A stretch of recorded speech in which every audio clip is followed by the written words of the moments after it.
मतदाता सूची में नाम तो दर्ज है, लेकिन घर का चिराग पिछले 3 वर्षों से गायब है। उत्तर 24 परगना जिले के बशीरहाट 2 ब्लॉक के अंतर्गत चपापुकुर पंचायत के मोमिनपुर गांव में 2 परिवारों की रातें पिछले 3 सालों से सिसकियों और दुआओं में कट रही है। गांव के 2 युवक लालटू दास और विकास दास पिछले 3 वर्षों से पाकिस्तान की लांडी जेल में सलाखों के पीछे दिन काट रहे हैं। पेशावर से मछुआरे ये दोनों युवक गुजरात की एक ठेका कंपनी के माध्यम से समुद्र में मछली पकड़ने का काम करते थे। घटना 1 जनवरी 2023 की है। 9 लोगों का एक दल ट्रॉलर लेकर समुद्र में निकला था। देर रात अत्यधिक थकान के कारण ट्रॉलर पर सवार सभी लोग सो गए। सोते हुए उनका ट्रॉलर लहरों के साथ बहकर पाकिस्तान की समुद्री सीमा में प्रवेश कर गया।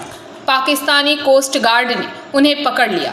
मछुआरों ने बार बार समझाने की कोशिश की, वे अनजाने में सीमा पार कर आए हैं, लेकिन उनकी एक न सुनी गई और उन्हें गिरफ्तार कर जेल भेज दिया गया। पीड़ित परिवार और उनका कहना है कि उन्होंने राज्य सरकार, केंद्र सरकार और स्थानीय पुलिस प्रशासन से कई बार गुहार लगाई, लेकिन अब तक कोई ठोस नतीजा नहीं निकला है।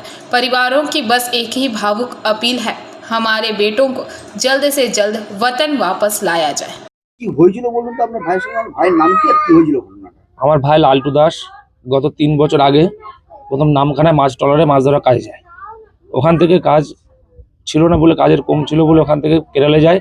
কেরাল থেকে গুজরাটে পোরবন্দরে মাছ ধরা কাজে যায়। সেখান থেকে 1 জানুয়ারি যে খবর পেয়েছি, 1 জানুয়ারি রাতে ঘুমের ঘোরে ট্রলার ভাসতে ভাসতে পাকিস্তান সীমান্তে চলে যায়, জলসীমা পার করে পাকিস্তান চলে যায়। ওখানে পাকিস্তান নেভি ওদেরকে আটক করে এবং গত 3 বছর ধরে পাকিস্তান জেলে আছে ভাই, পাকিস্তান ল্যান্ডি জেলে আছে। আমরা সরকারি, রাজ্য সরকার, কেন্দ্র সরকার সবার কাছে যোগাযোগ করেছি, কিন্তু এর কোনো সুরাহা আমরা এখনো পর্যন্ত পাইনি। আমাদের এই 3 বছর খাওয়া নেই, ঘুম নেই, চিন্তায়, টেনশনে আমাদের দিন কাটছে। আর আমরা মৎস্যজীবী পরিবার, মাছ ধরা কাজে আমাদের করা হয়। আমার ভাই, আমার বড়দাও মাছ ধরা কাজ করে, তিনি এখন কেরালায় আছে। আর আমার একটা ভাইপো, সেও গেছিল। এই দুটো মানুষ আজ 3 বছর ধরে বাড়িতে নেই। বাড়ির সবার, আশেপাশের লোকের সবার বিভিন্ন টেনশন, খাওয়া ঘুম নেই বললেই চলে। আমাদের লোকাল থানায় জানিয়েছি, থানায় জানিয়ে বললো ঠিক আছে আমরা যোগাযোগ করে জানাবো, কিন্তু পরবর্তীতে কোনো খবর আমাদের আর দেওয়া হয়নি।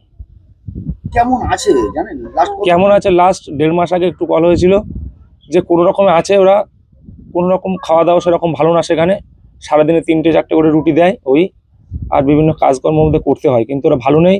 ওরা বারবার করে ফোন করেছিল, ফোন করে বললো যে আমাদের এখানে যোগাযোগ করতে, যাতে ওদেরকে তাড়াতাড়ি বাড়ি নিয়ে আসতে পারে। Bureau report, PBTV news.